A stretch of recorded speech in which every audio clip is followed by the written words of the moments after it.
আসসালামু আলাইকুম। আজকে আমি একেবারে হোটেলের মতো করে নেহারি করে নিব। চলুন তাহলে দেখি কিভাবে করছি। প্রথমে আমি হাঁড়িগুলো খুব ভালো করে ধুয়ে নিয়েছি, একদম ময়লা টয়লা ফেলে সুন্দর করে ধুয়ে তারপরে নিয়েছি। কিছু আমি এখানে কেরালির মাংসও নিয়েছি। তারপর দিয়ে দিচ্ছি তেজপাতা, জয়ত্রী, কয়েকটা দারচিনি, এলাচি আর কয়েকটা দিয়ে দিলাম কাবাব চিনি। কাবাব চিনি আর জয়ত্রীটা দিলে খুব ভালো একটা স্মেল আসে।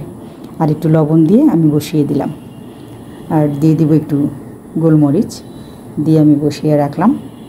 এটা খুব ভালো করে সেদ্ধ হতে থাক। এর মধ্যে আমি অনেকবার নেড়ে চেড়ে এটাকে সেদ্ধ করে নিয়েছি। পরের দিন কেমন অবস্থা হয়েছে আপনাদেরকে দেখাচ্ছি, কতটুকু সেদ্ধ করে নিলাম। তো এই যে দেখতে পাচ্ছেন, এটা আমি পরের দিন এই অবস্থা হয়েছে। তো এখন আমি এটাকে নামিয়ে একটু বাগার দিয়ে দিব, রান্না করে নিব ভালো করে, যেভাবে হোটেলগুলোতে রান্না করে ঠিক হোটেলের মতো করে আজকে রান্নাটা করে আপনাদের সাথে আমি শেয়ার করব। তো চলুন আমি কিভাবে হোটেলের মতো করে রান্নাটা করছি আপনাদের সাথে দেখাই। তো এখন পেঁয়াজ দিয়ে দিলাম, এখানে রসুন আর পেঁয়াজ আছে। তার মধ্যে আমি আদা, রসুন, লাল মরিচের গুঁড়া দিয়ে দিলাম, কাশ্মীরি লাল মরিচের গুঁড়া। ঝাল হবে না, কিন্তু লাল টকটকা হবে।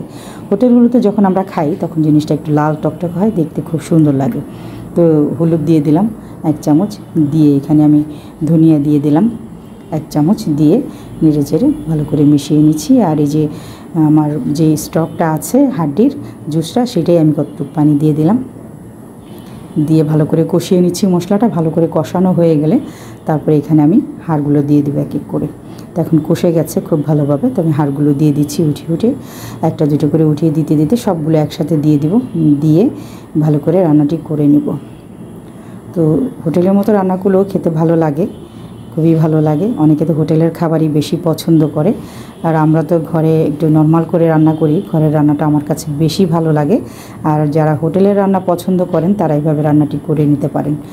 তো এখন আমি এখানে সবগুলো হাড় দিয়ে ভালো করে নেড়ে চেড়ে রান্না করে নিচ্ছি, রান্না করে নিব। এখানে রান্না করা দিয়ে দেবো এখন আমি এখানে যা যা বাকি আছে। আর তো দিয়ে দিচ্ছি এখানে আমি টেস্টিং সল্ট। হোটেলে কিন্তু টেস্টিং সল্ট মাস্ট দিবে। তো গোলমরিচের গুঁড়া দিয়ে দিলাম। তো দিয়ে আমি সাদা আধা চামচ আর কালো আধা চামচ দিয়েছি, 2 রকম মিশিয়ে দিয়েছি, দিয়ে একটু নেড়ে চেড়ে মিশিয়ে দিচ্ছি খুব ভালো করে। তারপর যতটুকু সময় লাগবে শুধু হতে এখানে অপেক্ষা করব। তো একটু লবণ দিয়ে দিলাম, লবণের প্রয়োজন ছিল, একটু লবণও দিয়ে দিলাম এখানে। তারপরে আমি এখানে দিয়ে দেবো পাউরুটি, যেটা হোটেলে করে। হোটেলে দেখা যায় ঘন হওয়ার জন্য পাউরুটি দিয়ে দেয়। যেখানে কতগুলো পাউরুটি নিয়েছি, এটা এখন আমি ব্লেন্ড করে নিব। ব্লেন্ড করে পাউরুটিটা আমি দিয়ে দেবো। আমি একটু বিট লবণ দিয়ে দিলাম, বিট লবণ ছাড়া আমার কাছে একেবারে ভালোই লাগে না, তো একটু বিট লবণ দিয়ে দিলাম। তো এখন দিয়ে দেবো এখানে আমি এই যে পাউরুটিটা যেটাই করেছি, ব্লেন্ড করেছি। কতগুলো কাঁচামরিচ দিয়ে দিলাম,